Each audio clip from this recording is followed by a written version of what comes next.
Imagine this. You are sitting on a plane, everything seems normal. People are reading newspaper, magazine, and everything. They are taking drinks and everything. Nothing seems wrong. Then a man sitting quietly in the middle aisle of the plane passes a note to the flight attendant. She thinks it is his phone number. She puts in her bag without reading it. Then man leans close and say very quietly, "Miss, you should read that note. I have a bomb." She opens the note, she read it, and in that moment, a normal Wednesday afternoon becomes one of the most shocking crime in American history. The man's name, no one knows. Then the world called it, because of the press, D.B. Cooper. And after that, he jumped from that plane having $200,000 in cash, and he was never seen by anyone again.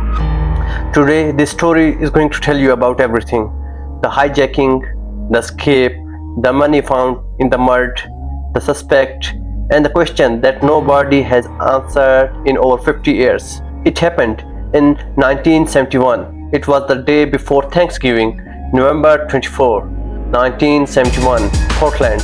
A man walked up to the Northwest airline ticket counter. He was calm, he was alone, he paid cash for one-way ticket to settle. The ticket cost him $20. He gave his name as Dan Cooper. At that moment, nobody remembers much about him. He looked like a normal businessman. He was around 45 years old, medium height, dark skin, maybe tanned.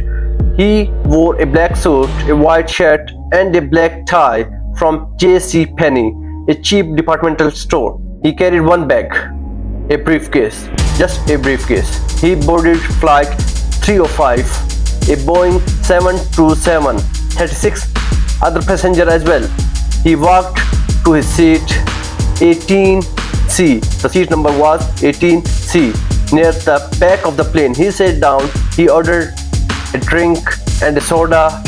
The flight attendant name was Florence. He paid for his drink. He gave her a big tip as well. He looked completely normal. But inside that black briefcase, according to the Cooper himself, there was a bomb. Yeah.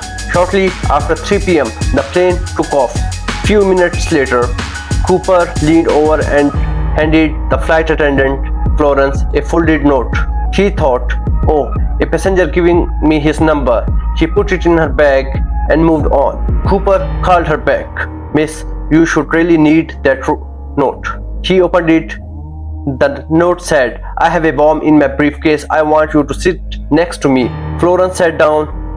Her heart was racing. Cooper opened his briefcase a little bit. She saw red candles and some wires. That was enough for her to understand that is definitely a bomb. She believed him. Cooper then told her his demand. He wanted $2,000 in $20 bill, 4 parachutes, 2 main, 2 backup, a fuel tank ready in settle. Florence quietly passed this message to the captain. The captain contacted the airline. The airline contacted the FBI, and the FBI said, "Give him what he wants. Do not make him angry. Keep the passengers safe." The first priority is to keep the passengers safe. The plane circled around the Seattle airport for 2 hours while the authority collecting the cash, managing the parachute. The bills were marked. The currency note was marked for the future that they are going to capture him, meaning that FBI recorded the serial number of the notes. Cooper sat calmly. He had another drink. He smoked cigarette. He chatted normally with the flight attendant. One of them later said he was very polite. He was not nervous at all. He even said sorry for the trouble. This was not the behavior of a crazy person. This was someone who had planned everything for months, maybe for years. When the plane landed in Seattle at 5:45 p.m., Cooper made a deal. All 36 passengers and 1 flight attendant could leave. They would not be hurt. In exchange, the FBI bought the money and the parachute onto the plane. Cooper checked the money. He checked the parachute. He said, "Okay." Then, passengers walked off the plane safe and sound. But they were confused. On the other hand, Cooper and the crew stayed. Cooper now gave new instruction to the captain. They said they need to go to Mexico City, but with some rules. You have to fly not at the height of 10,000 feet, not above the height of 10,000 feet. Fly slow, fly low. Keep the landing gear down the entire time. Do not pressurize the cabin. The pilot told him, we cannot fly all the way to the Mexico in one tank. We need to refuel in Nevada. Cooper agreed. Normally, the plane took off again at 7:40 p.m. Destination Nevada. Somewhere over the dark forest of the southern Washington state, something happened at the back of the plane.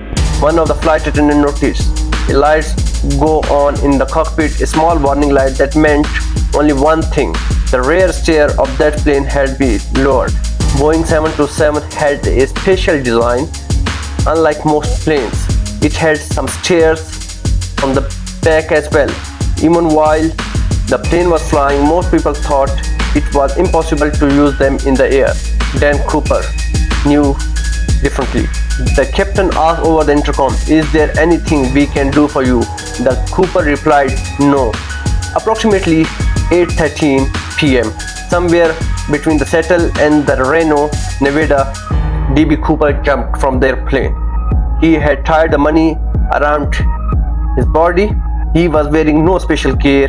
He had just normal loafers on his feet. He wore only his suit and thin tie and a trench coat. The temperature outside was -7 degrees Celsius. It was raining. It was pitch black. The plane was flying at around 300 km per hour. When the plane landed in Reno, Cooper was gone. The only thing left behind was his black JCPenney tie, still on the seat. The FBI launched one of the biggest investigations in American history. They called it NORJAC, short form for Northwest Hijacking. They searched the forest of Washington state. They interviewed thousands of people. Over the next few years, they investigated more than 800 suspects. Here is something very funny and a little embarrassing for the media as well. The hijacker fake name was Dan Cooper, but the news reporters made a mistake.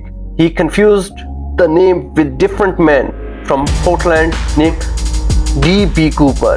He printed D.B. Cooper in the story. Every other newspaper copied it, and the name became D.B. Cooper, but his original name was the fake name he had, Dan Cooper. The FBI top suspect for years was named Richard Floyd McCoy Jr. Why? Because just 5 months later, McCoy hijacked a United Airlines plane demanding $500,000 and parachute and escaped by jumping out. This method was almost identical to the method of D.B. Cooper, but the FBI eventually ruled him out. McCoy was younger, taller, and did not match the description of a person as told by the flight attendant. The search continued and continued with no answer. In February 1980, almost 9 to 10 years later, a young boy named Brian, who was with his family to a camping trip near that Columbia River in Washington state.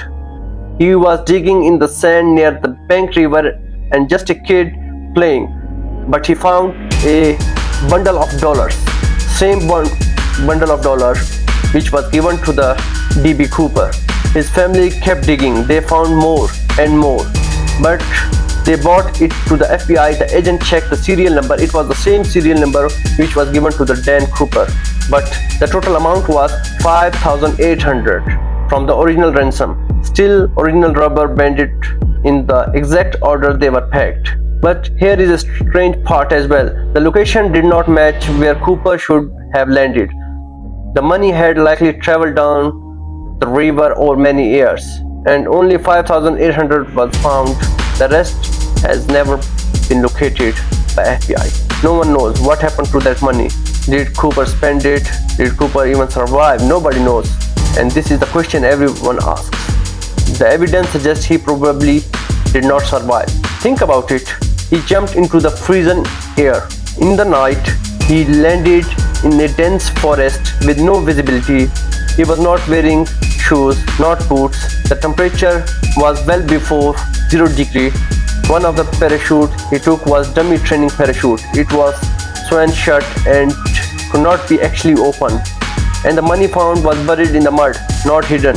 But, and this is the part that makes the story so interesting, nobody was ever found. No bones, no clothing, no evidence of crash landing, nothing. The Pacific Northwest forests are huge and wild. It is possible, not likely, but possible, that a body simply was never discovered. And some people believe Cooper was an experienced skydiver, someone with military or special forces training, someone who knew exactly what he was doing.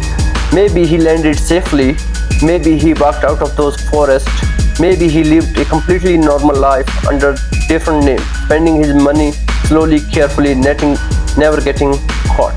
Before he jumped, D.B. Cooper left thing behind with the black tie. For decades, the scientists found rare titanium particles on the tie, particles that were only produced by a very small number of industrial factories in the 1970s. This could be a clue about the Cooper did for a living, but it's still not enough to identify him. Interestingly, in 2016, after 45 years, FBI officially closed the active investigation. The case remains in the files to this day. The only unsolved commercial airline hijacking in American history. This is the only case. There are a lot of questions. Who was D.B. Cooper? A ghost, a thief, a genius, or just a desperate man who got lucky for a few minutes before the dark forest swallowed him whole? What do you think? What happened to D.B. Cooper? Thank you so much for watching this video.